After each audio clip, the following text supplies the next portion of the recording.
Would you believe over 80% of plastic ends up in landfill?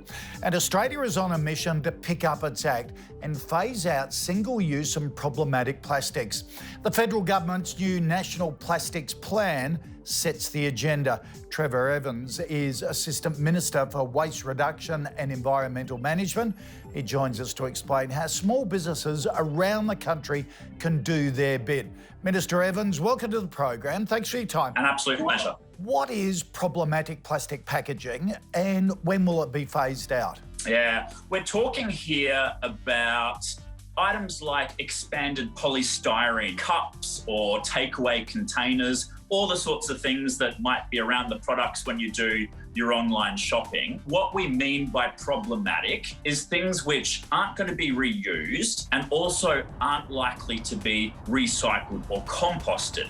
But at the end of the day, we're talking about items which are ending up in landfill, or even worse, are ending up in the environment as litter, finding their way into the waterways and oceans. I'm very pleased to say this is a growing, important priority for the federal government. We got all of the states and territories together and we decided to try to phase out all of these problematic single-use plastic packaging items by 2025. And there's a few especially problematic ones we're hoping to phase out even more quickly than that. So obviously lots of businesses are using this problematic packaging on a daily basis. What packaging alternatives should they be looking for? And is there much of a difference in cost? Yeah, it's a great question. And very pleasingly, what we're seeing is a huge number of options and substitutes and alternatives already on the market, and more coming onto the market every single week.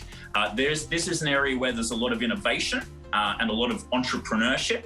And I'm very pleased to say a lot of the substitutes which are coming out are at no higher cost than some of the traditional problematic plastics that we're talking about.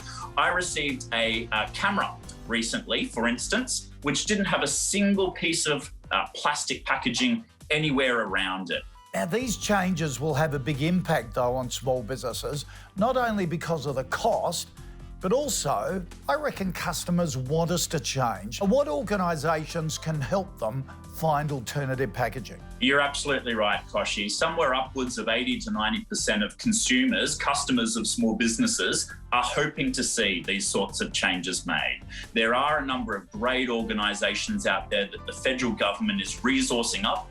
The first one that I've got to mention is the Packaging Covenant, APCO, which is a great collaboration of industry-led experts. And in the federal budget just last month, we also provided some extra funding to help APCO partner with a whole suite of small business industry associations, so the trusted voices that are already being relied on. Trevor Evans, thanks so much for joining us. Appreciate it. Thanks, Kochie.